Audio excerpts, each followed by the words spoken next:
जय हिंद छात्रों, स्वागत है आपका सनराइज़ क्लासेस में। और बच्चों, आज का जो टॉपिक है वो बहुत ज़्यादा विशेष है और बहुत ज़्यादा स्पेशल है। इसलिए स्पेशल है कि आज बच्चों हम इस क्लास में मैप यानी मानचित्र का अध्ययन करेंगे। और सबसे पहले जो मानचित्र का अध्ययन करेंगे, हम अपने भारत के मानचित्र का अध्ययन करेंगे। बाउंड्रीज़ देखेंगे, समुद्र देखेंगे और प्रायद्वीप भी देखेंगे, उत्तर भारत भी देखेंगे और पूर्वोत्तर भारत भी देखेंगे बच्चों। ठीक है, तो देखो ये आपके सामने हमारा भारत का मैप है। तो सबसे पहले हम अपने भारत के बेसिक पार्ट को जानते हैं। हमारा जो भारत है, इंडिया है हमारा, इसका जो बाउंड्री है, ठीक है, और इसकी जो सीमाएं हैं, सबसे पहले उसको जानते हैं। ठीक है, कुछ बिंदुओं को जानते हैं। उसके बाद राज्य को भी देखेंगे, कौन से राज्य तटीय हैं और कौन से राज्य स्थलबद्ध हैं, इनको भी देखेंगे। उत्तरी राज्य कौन से हैं, इनको भी देखेंगे। बच्चों, जो भी छात्र तैयारी कर रहे हैं, एसएससी जीडी है, जैसे रेलवे है और एनटीपीसी है, या फिर आपका इंडियन आर्मी है, जो भी तमाम आप तैयारी कर रहे हैं बच्चों, इसमें मानचित्र का एक प्रश्न जरूर आता है। चाहे वो विश्व का मानचित्र हो या भारत का मानचित्र हो, एक न एक प्रश्न जरूर आता है। तो वो जो एक प्रश्न आता है उसके लिए भी हमें अच्छे से तैयारी करनी पड़ेगी। ठीक है बच्चों, चलिए। तो बच्चों, ये है हमारा मानचित्र, भारत का मानचित्र है ये हमारा। और हमारा भारत सैटेलाइट से भी कुछ ऐसा ही दिखता है।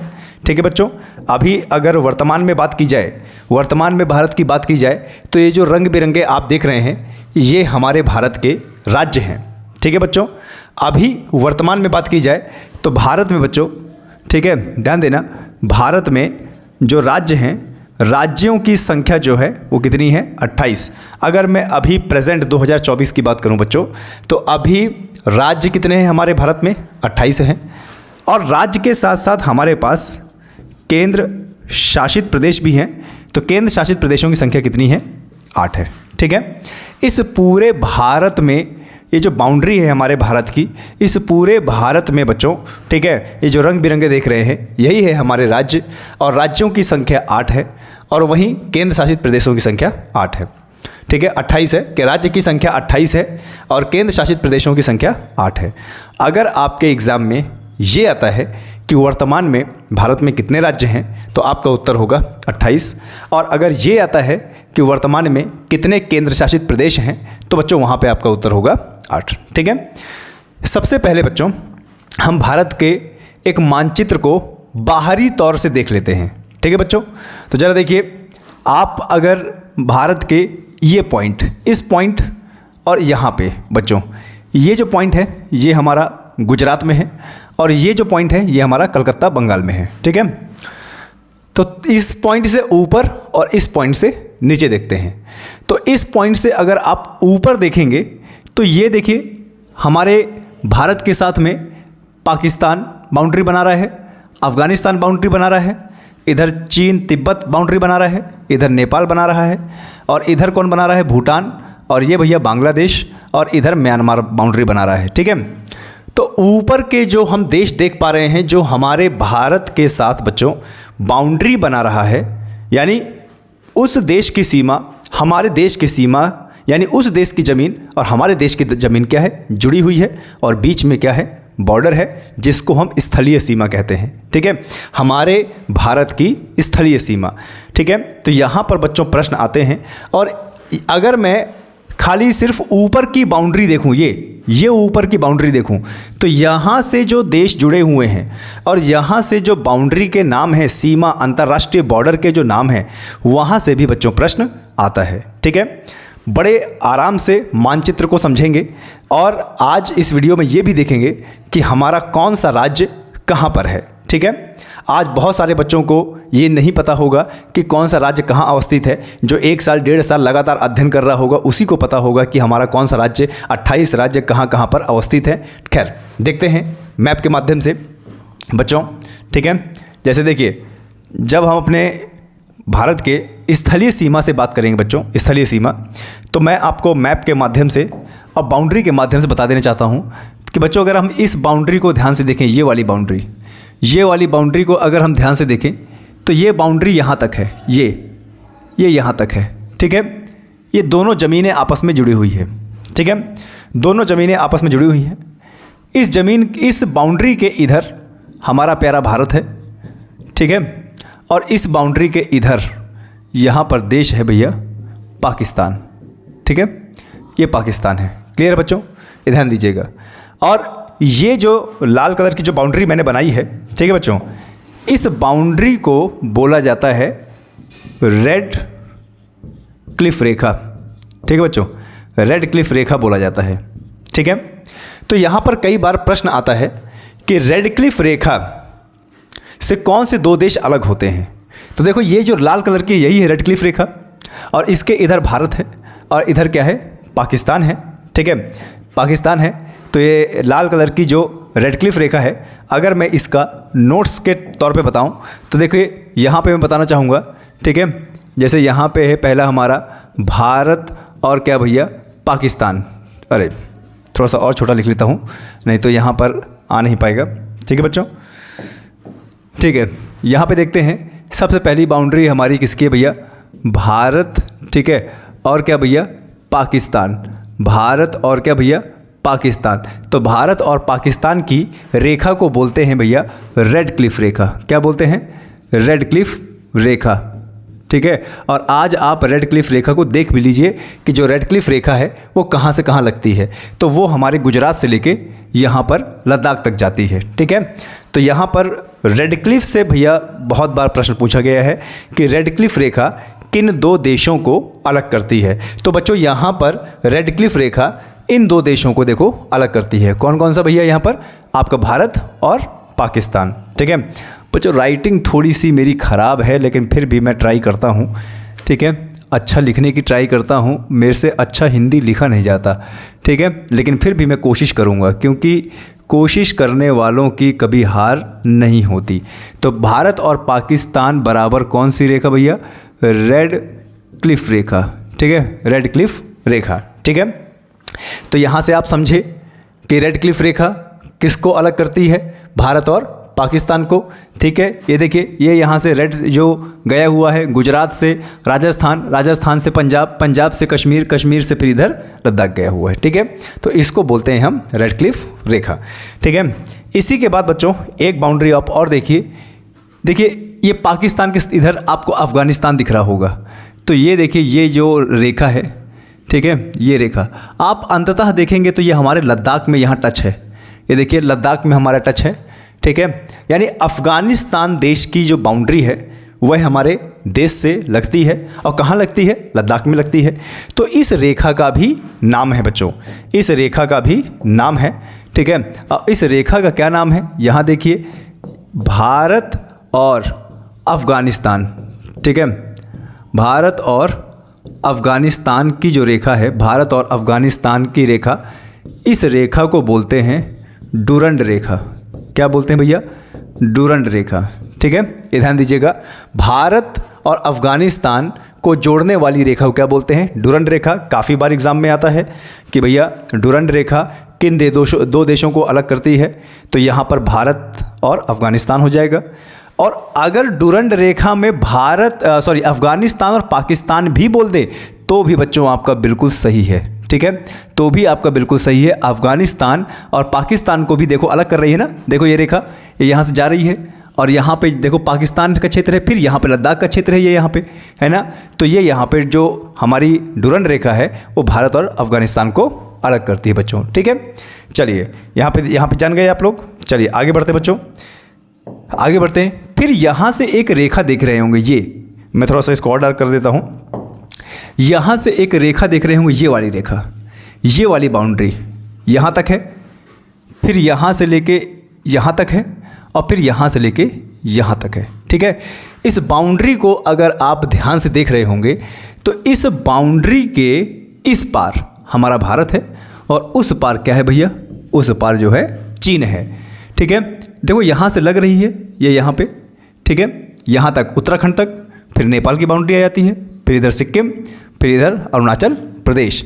तो इसी को हम बोलते हैं बच्चों मैकमोहन रेखा। कौन सी रेखा भैया, मैकमोहन रेखा, ठीक है बच्चों, मैकमोहन रेखा, ठीक है। तो यहाँ पे हम लिख सकते हैं भैया कि भारत और चीन को अलग करने वाली जो रेखा है वो कौन सी है भैया, वो है मैकमोहन, ठीक है, वो कौन सी रेखा है? मैकमोहन रेखा है बच्चों। ठीक है, ध्यान दीजिएगा, ये 3 जो रेखाएं हैं वो एग्जाम में बच्चों बहुत ज़्यादा पूछता है। डुरंड रेखा किसको अलग करता है, मैकमोहन रेखा किसको अलग करता है, और रेडक्लिफ रेखा किसको अलग करता है। तो बच्चों फिर से रिवीजन करा देता हूँ। रेडक्लिफ रेखा भारत और पाकिस्तान को अलग करती है, और डुरंड रेखा भारत और अफगानिस्तान को, और अफगानिस्तान और पाकिस्तान को, और मैकमोहन रेखा चीन और भारत को अलग करती है। ये दोनों क्या है, बॉर्डर हैं, जुड़े हुए हैं, ज़मीन से जुड़े हुए हैं। जैसे दीवार नहीं होती है कोई, है ना, तो वैसे ही है ना। यहाँ पर कोई जलीय सीमा नहीं है, ये स्थलीय सीमा है। ठीक है बच्चों, चलिए आगे बढ़ते हैं। चलिए बच्चों आगे देखते हैं। तो यहाँ तक आपको क्लियर हो गया बच्चों। भारत का मैप आप जब भी पढ़ते हैं तो आपको ये तीन चीज़ें ज़रूर पढ़नी चाहिए। ठीक है, एक तो कौन सी है भैया? Red Cliff. ठीक है, ध्यान देना, एक तो है भैया रेड क्लिफ। रेड क्लिफ का मतलब क्या होता है? इंडिया और पाक। ठीक है, इंडिया और पाक यानी भारत और पाकिस्तान को अलग करने वाली रेड क्लिफ रेखा है। ठीक है बच्चों, उसके बाद हमारी कौन सी रेखा है? डुरंड रेखा। ठीक है बच्चों, कौन सी रेखा? डुरंड रेखा। तो डुरंड रेखा के क्या भैया? इंड यानी इंडिया और प्लस AFG यानी अफगानिस्तान। ठीक है, इसके बाद बच्चों जो हमारी रेखा है, इसके बाद जो रेखा है वो कौन सी रेखा है? मैकमोहन रेखा। ठीक है, कौन सी रेखा भैया? मैकमोहन रेखा। ठीक है, ये एग्ज़ाम में बहुत ज़्यादा पूछा जाता है। ठीक है, ये तीनों ही बहुत एग्ज़ाम में पूछी जाती हैं। ठीक है, तो मैकमोहन रेखा ये भारत, ठीक है बच्चों, भारत और क्या भैया? चीन। ठीक है, ये भारत और चीन को अलग करती है। ठीक है, ध्यान देना। तो ये तीनों रेखाएं आपके एग्जाम में बहुत ज़्यादा पूछे जाते हैं बच्चों। ठीक है, चलिए आगे बढ़ते हैं। सबसे पहले हम अपने उत्तरी क्षेत्र को अच्छे से देखते हैं बच्चों। सबसे पहले उत्तरी क्षेत्र को अच्छे से देखते हैं। ठीक है, तो ज़रा देखिए, यहाँ पर आप भारत की इस बाउंड्री को देखेंगे, ये यहाँ से यहाँ तक, तो देखो यहाँ पर देश लग रहा है क्या? पाकिस्तान। ठीक है, यहाँ पे देश लग रहा है पाकिस्तान। थोड़ा सा ऊपर जाएंगे तो यहाँ लगभग 100 किलोमीटर का बॉर्डर बनाता है, लगभग 100 किलोमीटर का बॉर्डर बनाता है। तो यहाँ पे जो देश है वो क्या है भैया? अफ़गानिस्तान। भारत से लगभग 100 किलोमीटर का बॉर्डर बनाता है अफ़गानिस्तान। फिर आप इधर आ जाइए तो देखो, मैंने पहले ही बताया था कि देखो यहाँ से लेके ये यहाँ तक, और फिर सिक्किम में, और फिर ये अरुणाचल प्रदेश में। तो यहाँ बॉर्डर बनाता है क्या भैया? चीन बनाता है। ठीक है, और यहीं पर अगर आप थोड़ा सा यहाँ भी देखेंगे बच्चों, यहीं पर थोड़ा सा यहाँ भी देखेंगे तो देखो ये यहाँ पे ये इतना, ये यहाँ पे एक देश है, ये नेपाल है। ठीक है बच्चों, नेपाल है। फिर थोड़ा सा उधर जाएंगे तो इधर देखिए ये छोटा सा लगा हुआ है यहाँ पे। ठीक है, एकदम पर्वतों की गोद में बैठा हुआ है ये देश, इसको बोलते हैं क्या भैया? भूटान। ठीक है, फिर और पूर्वोत्तर जाएंगे तो देखो अरुणाचल प्रदेश यहाँ से ये बाउंड्री यहाँ तक बनाता है ये देश। ठीक है, ये देश। ठीक है, तो यहाँ से जो देश बनता है ये कौन सा देश है? म्यांमार है। ठीक है, और इधर देख लीजिए सन 1971 में जिसको हम पूर्वी पाकिस्तान कहते थे, सर 1971 में जिसको हम पूर्वी पाकिस्तान कहते थे, 1971 में ये आज़ाद हुआ और ये देश बना क्या भैया? बांग्लादेश। क्या बना भैया? बांग्लादेश। ठीक है, तो इतने सारे देश हमारे भारत से बच्चों डायरेक्टली कांटेक्ट में हैं। डायरेक्टली कांटेक्ट का मतलब होता है कि ज़मीन टू ज़मीन, यानी ज़मीन से लेके ज़मीन तक में इनका बाउंड्री है। यानी इतने सारे देश हमारे साथ में स्थलीय रेखा बनाते हैं। स्थलीय रेखा यानी इनकी ज़मीन हमसे क्या है? जुड़ी हुई है बच्चों। ठीक है, तो चलिए एक बार इनकी काउंटिंग कर लेते हैं, कितने देश हैं। तो देखिए पाकिस्तान 1 नंबर, अफ़गानिस्तान 2 नंबर, ठीक है, चीन 3 नंबर, और नेपाल 4 नंबर, फिर भूटान 5 नंबर, म्यांमार 6 नंबर, और यहाँ पे बांग्लादेश 7 नंबर। तो आपसे यदि पूछे एग्ज़ाम में कि भारत से कितने देश स्थलीय सीमा बनाते हैं, तो यहाँ पर उत्तर होगा 7। भारत से 7 ऐसे देश हैं जो स्थलीय सीमा बनाते हैं, और उसकी पोजीशंस मैंने आपको दिखा दी, लेकिन फिर भी मैं यहाँ पे लिख देता हूँ। ठीक है, कौन कौन सा देश बनाता है भैया? पाकिस्तान। ठीक है, दूसरा कौन सा बनाता है? अफगानिस्तान, और तीसरा क्या है आपका बच्चों, चीन। चौथा क्या है आपका, चौथा है आपका नेपाल, और पांचवा है आपका भूटान, और छठवां है आपका म्यांमार, और सातवां है बच्चों आपका बांग्लादेश। तो अगर कभी एग्ज़ाम में ये प्रश्न आ जाए कि भारत से कितने देश अपनी सीमा साझा करते हैं, तो यहाँ पर बच्चों आपका उत्तर होगा 7। ठीक है, अभी मैंने यहाँ पर बाउंड्री के नाम भी बताए थे, और यहाँ पर मैंने चर्चा भी किया था कि किस बाउंड्री का क्या नाम है। तो एक बाउंड्री बच्चों और याद रखना है आपको। देखिए कौन सी बाउंड्री, ये वाली बाउंड्री। देखिए ये कौन सा देश है बच्चों, ये बांग्लादेश है। बांग्लादेश बच्चों 1971 से पहले बांग्लादेश को बोलते थे पूर्वी पाकिस्तान। ठीक है, ध्यान देना, क्या बोलते थे, पूर्वी पाकिस्तान, क्योंकि 1971 में जंग छिड़ी और बांग्लादेश को हमने आज़ाद कराया, भारत ने आज़ाद कराया, और बाद में बना है ये बांग्लादेश, लेकिन उससे पहले था ये पूर्वी पाकिस्तान। तो जो पूर्वी पाकिस्तान था, तो सीधी सी बात है, ये पूर्वी पाकिस्तान और इधर का पश्चिमी पाकिस्तान, तो यहाँ भी पाकिस्तान लगता था, यानी हमारे भारत के पूर्व में भी पाकिस्तान और इधर भी पाकिस्तान। तो जो ये बाउंड्री थी पूर्वी पाकिस्तान की, इसका भी नाम था उस समय, और इसका नाम रेड क्लिफ ही था। क्या नाम था बच्चों, रेड क्लिफ। ठीक है, तो आपके एग्ज़ाम में आ जाए कि बांग्लादेश की बाउंड्री और भारत की बाउंड्री का नाम रेड क्लिफ कब था, तो 1971 से पहले तक। फिर 1971 में बांग्लादेश आज़ाद हुआ। तो जब बांग्लादेश आज़ाद हुआ तो इस रेड क्लिफ नाम को खारिज कर दिया गया, और बांग्लादेश और भारत की जो बाउंड्री है इसको नया नाम दे दिया गया, और इसको कह दिया गया शून्य रेखा। क्या कह दिया गया, शून्य रेखा।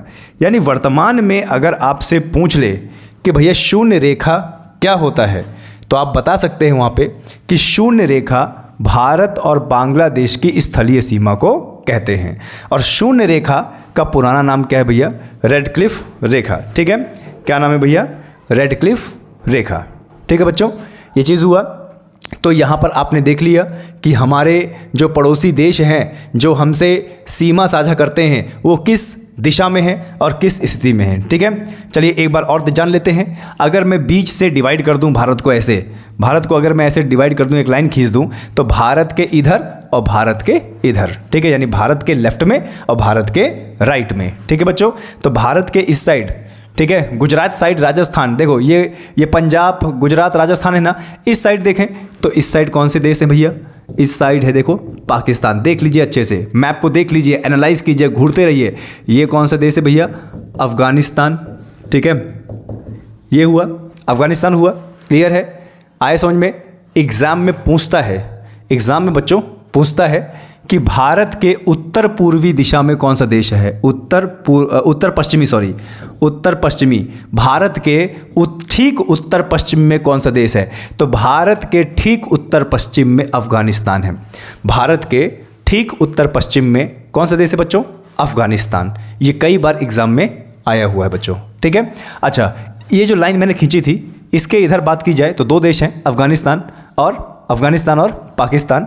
अब इस लाइन के इधर आते हैं तो बाकी 5 देश इधर ही हैं। जैसे देखिए, ये पूरा एरिया तिब्बत यानी चीन का हो जाएगा, और यहाँ पर देखो, ये है नेपाल, ये है नेपाल।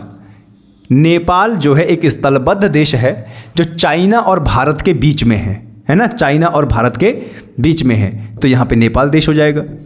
और बच्चों भूटान भी चाइना और भारत के मध्य है। ये है भूटान बच्चों। इसकी स्थिति देख लीजिए, क्योंकि जब मैप को आप लगातार घूरोगे तभी आपको मैप समझ में आएगा बच्चों। ठीक है, तो देखो ये रहा यहाँ पे भूटान, और भूटान जो है बच्चों, ठीक है, ये एक तरफ चाइना है और नीचे क्या है, भारत। ठीक है, इसी को बोलते हैं बच्चों लैंड ऑफ थंडरबोल्ट। इस बार यूपी पुलिस के री एग्जाम में आया हुआ था। भूटान को ही बोलते हैं लैंड ऑफ थंडरबोल्ट। ठीक है बच्चों, ध्यान देना, लैंड ऑफ थंडरबोल्ट। क्लियर है। फिर बच्चों आप यहाँ से आइए, देखिए ये देखिए, ये यहाँ से ये यहाँ तक, जिसमें हमारे अरुणाचल प्रदेश, नागालैंड, मणिपुर और मिजोरम बाउंड्री साझा करते हैं। तो यहाँ एक देश है म्यांमार। अच्छा, म्यांमार का जो पुराना नाम था बर्मा था। म्यांमार का पुराना नाम क्या था? बर्मा था। और आपको बता दें बच्चों, म्यांमार पहले भारत का ही हिस्सा था। अब म्यांमार भारत से अलग हुआ 1935 में। तो ये डेट बड़ी पूछी जाती है एग्ज़ाम में, और ये नाम बड़ा पूछा जाता है कि म्यांमार का पुराना नाम क्या है? बर्मा। और ये भारत का हिस्सा था, लेकिन अलग कब हुआ? 1935 में बच्चों। यही म्यांमार में जेल थी रंगून जेल। यहाँ पे एक जगह है रंगून जेल, और यही रंगून जेल में बच्चों बहादुर शाह जफ़र, आपने नाम सुना होगा, बहादुर शाह जफ़र द्वितीय, जो मुग़ल साम्राज्य का अंतिम बादशाह था, बहादुर शाह जफ़र, उसको यहीं सज़ा दी गई थी रंगून में, और यहीं पर उसकी मृत्यु हुई थी बच्चों। ठीक है, चलिए यहाँ तक हमने कर लिया बच्चों।